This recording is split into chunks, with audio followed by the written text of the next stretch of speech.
Assalamualaikum warahmatullahi wabarakatuh. Kembali lagi bersama saya Kurtubi dari Bang Kurtubi Channel. Kali ini kita akan membahas soal kerjasama antara PIK 2 dengan Pemda Kabupaten Tangerang. Kita tahu bahwa sekarang ini marak terjadi protes masyarakat Tangerang Utara pada khususnya dan masyarakat Banten pada umumnya terhadap adanya pelaksanaan PSN PIK 2 di wilayah Tangerang Utara Kabupaten Tangerang. Sengkarut PSN PIK 2 ini tidak bisa dilepaskan dari latar belakang lahirnya peraturan daerah Kabupaten Tangerang mengenai tata ruang wilayah Kabupaten Tangerang. Kita tahu secara bersama bahwa Pemda Kabupaten Tangerang mengeluarkan Perda nomor 13 tahun 2011 tentang tata ruang dan wilayah.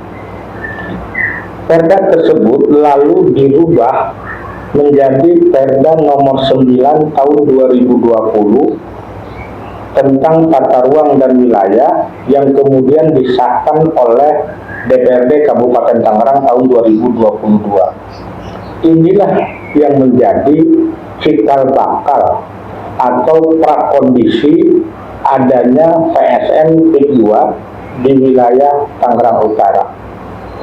Dengan lahirnya Perda nomor 9 tahun 2020, banyak terjadi perubahan alih fungsi di wilayah pesisir Tangerang Utara.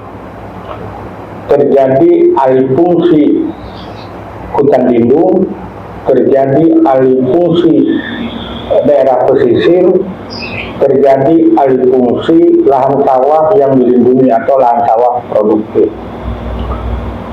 Tidak heran jika sekarang ini alih fungsi itu menjadi tidak terkontrol, menjadi semena-mena yang terjadi di wilayah pesisir Tangerang Utara. Banyak sekali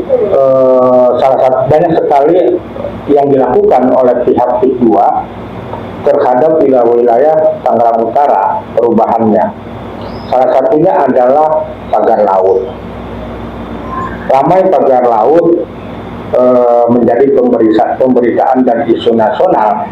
Bahkan alhamdulillah Presiden Prabowo sudah menginstruksikan kepada TNI Angkatan Laut untuk mencabut pagar laut yang ada di wilayah Tangerang Utara sepanjang 30,16 km.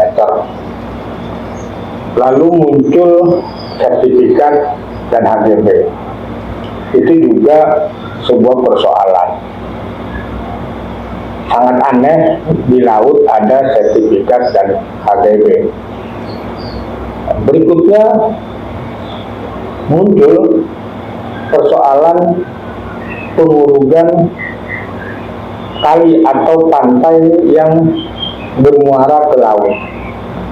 Pengurugan pantai itu terjadi di beberapa desa di daerah Tangerang Utara, seperti di Desa Pohor, di Kampung Alarjiban, Desa Pohor, di Desa Muntung, Kecamatan Kronjo.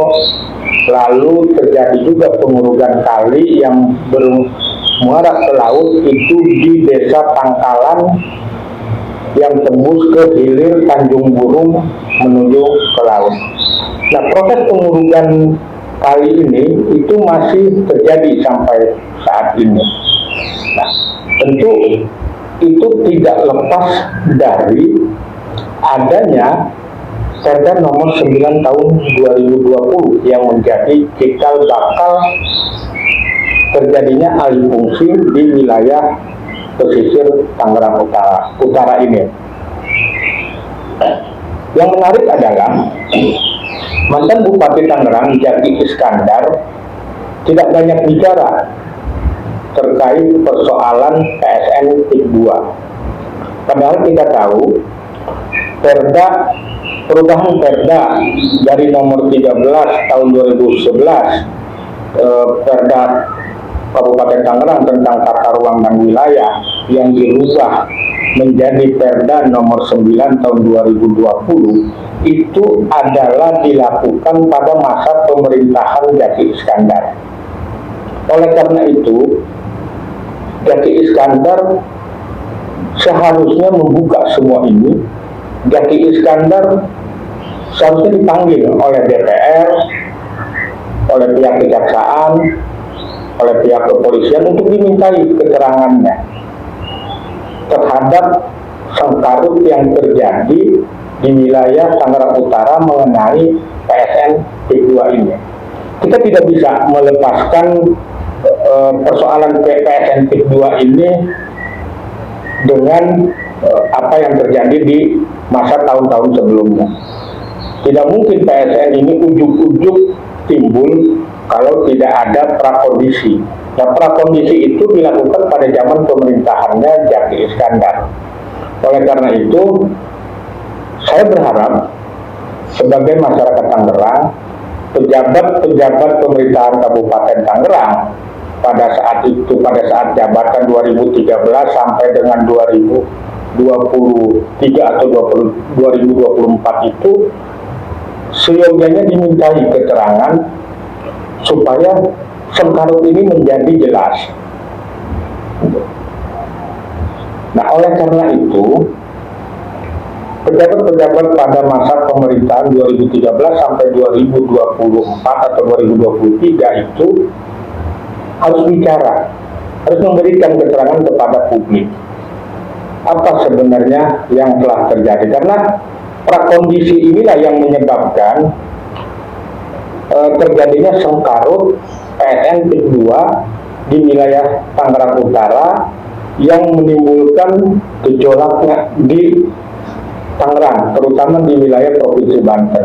Gejolak ini tentu tidak bisa untuk dihentikan begitu saja, karena banyak kerugian yang ditimbulkan oleh masyarakat, terutama masyarakat Tangerang Utara tentunya, di mana wilayah-wilayah tanah mereka itu tergusur, terjadinya penggusuran, terjadinya jual beli tanah yang tidak sesuai, dan lain sebagainya. Oleh karena itu, mantan Bupati Tangerang, Jaki Iskandar, harus dimintai pertanggungjawabannya. Saya berharap, sekali lagi saya berharap, DPR RI, pihak kejaksaan, pihak kepolisian, maupun pihak KPK untuk memanggil pejabat-pejabat periode 2013 sampai 2024 untuk dimintai keterangannya, karena mereka lah yang memprakondisikan sehingga mulusnya PSN PIK 2 di wilayah Kabupaten Tangerang, terutama wilayah pesisir Tangerang Utara. Demikian, wabillahi taufiq wal hidayah. Wassalamualaikum warahmatullahi wabarakatuh.